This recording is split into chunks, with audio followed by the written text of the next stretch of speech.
Welcome to the Real News Network. I'm Sharmini Pires coming to you from Baltimore.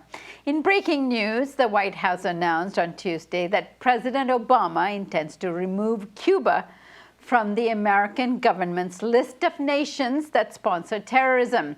This was one of the topics of discussion between the two presidents on the sidelines of the Summit of the Americas that took place in Panama City last week. Removing Cuba from the list removes a major obstacle in reestablishing diplomatic relations between the two nations, but perhaps a lot more.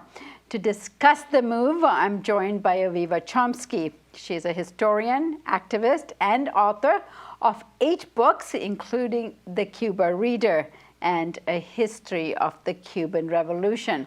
She teaches at Salem State University in Massachusetts, where she is also the coordinator of the Latin American Studies program. Aviva, thank you so much for joining the Real News Network. Thanks so much for inviting me. It's great to be here. So, Aviva, what does it signify, this move to declare his intentions of removing Cuba from the list? Well, this is one more step in a process which may turn out to be a quite lengthy process. I think that the real bombshell was when the two presidents, Barack Obama and Raul Castro, announced that made their what they call in Cuba 1712, December 17th announcement that the two countries would be reestablishing relations. Clearly, the presence of Cuba on this list of state sponsors of terrorism has been absurd for the past 2 decades. There's been absolutely no reason for Cuba to be on that list. And being on that list is actually quite significant in terms of what kinds of punishments the United States exacts on entities that conduct financial relations with anybody who's on that list. So it had just being on the list has a severe economic effect in Cuba, whether or not relations are reestablished. But we should also remember that Cuba is not off the list yet. This has to be approved by Congress. So that's a tall order these days.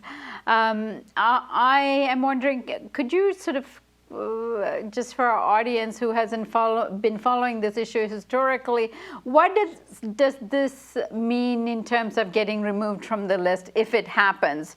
What will Cuba be able to do that it wasn't able to do before? Well, American banks will be able to do business with Cuba. And any institution that has relations with the United States or financial institutions in the United States will now be able to do business with Cuba. So being on the list had severe, the political effects of it were more symbolic than anything. And really, I think the political effects were more detrimental to the United States than to Cuba because it was so ridiculous. It made the United States look stupid. To keep insisting that, and clearly the United States has been extremely isolated in the world and in the hemisphere in terms of its hostile policies towards Cuba.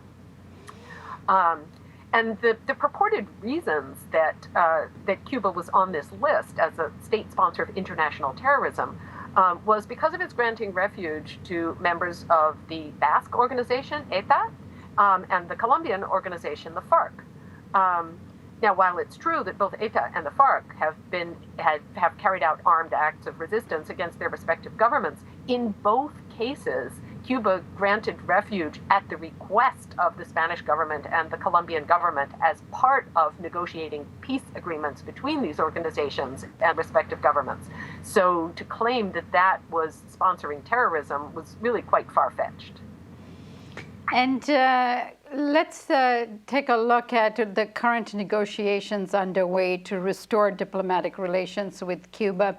What are the other hurdles that are coming up that it will have to encounter, besides the one you've just mentioned, which is to get it through Congress?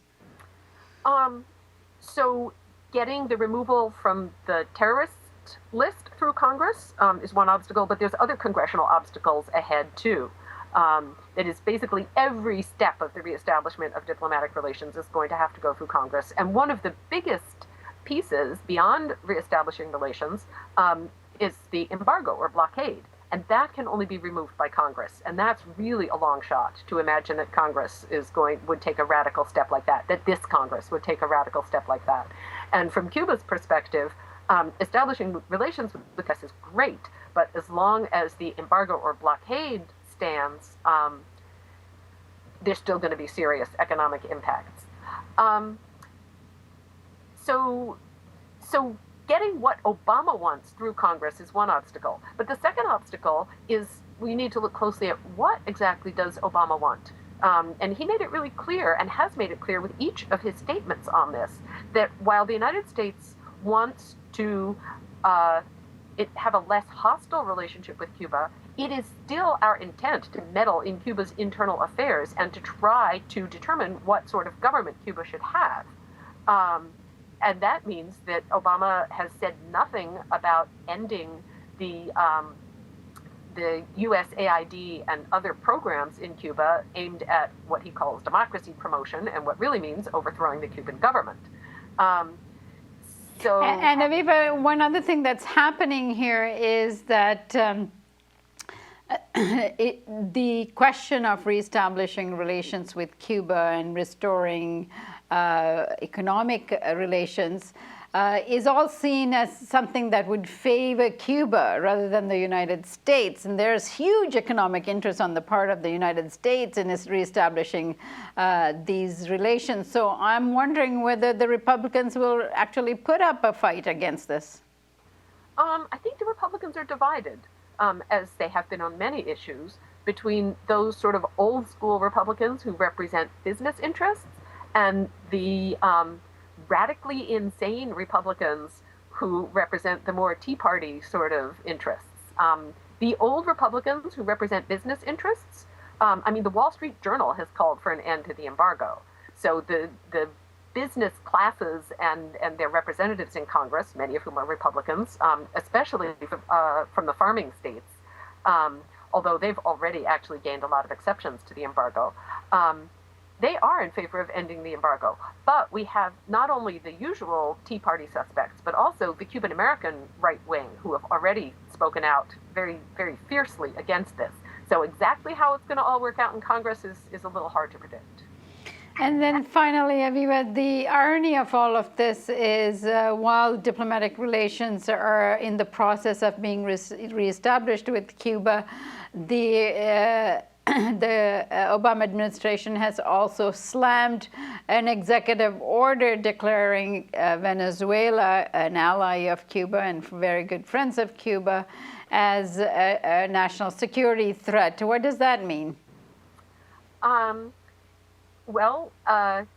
It means that I was saying that in terms of the Obama administration's openly stated desire to continue to attempt to overthrow Cuba's government just through softer means. And I should also point out that this track 1 and track 2, having a hostile and a friendly way of overthrowing Cuba's government, goes all the way back to the 1990s. That is, it was the Clinton presidency that invented track 1 and track 2. Track 2 being the subversion, being the relationships with what the United States likes to call Cuban civil society, that is, organizations inside Cuba that are working to overthrow the government. And as long as we are supporting those, there's a problem with our relations with Cuba. But clearly, the United States is also committed to not allowing Venezuela to determine what sort of government it wants to have and to interfering in the internal events and policies in Venezuela. So, it's also kind of shocking that when Venezuela and other Latin American countries at the summit objected to the United States calling Venezuela, or officially determining that Venezuela is a threat to the national security of the United States, that's pretty much as ridiculous as calling Cuba a state sponsor of terrorism, that Obama's response was, oh, well, they shouldn't take it seriously. We just had to say that in order to sanction 7 officials. We don't really mean it. Well, for a country that's invaded Latin America so many times in the past century and overthrown so many governments of Latin America in the last century, to say that they shouldn't take us seriously when we say that when we determine that a country is a threat to our national security, that's pretty naive of us to say that, oh, well, they just shouldn't take it seriously. Aviva, I want to thank you so much for joining us today and shedding some light on this most recent news on Cuba. Oh, you're very welcome. Thanks for having me on. And thank you for joining us on the Real News Network.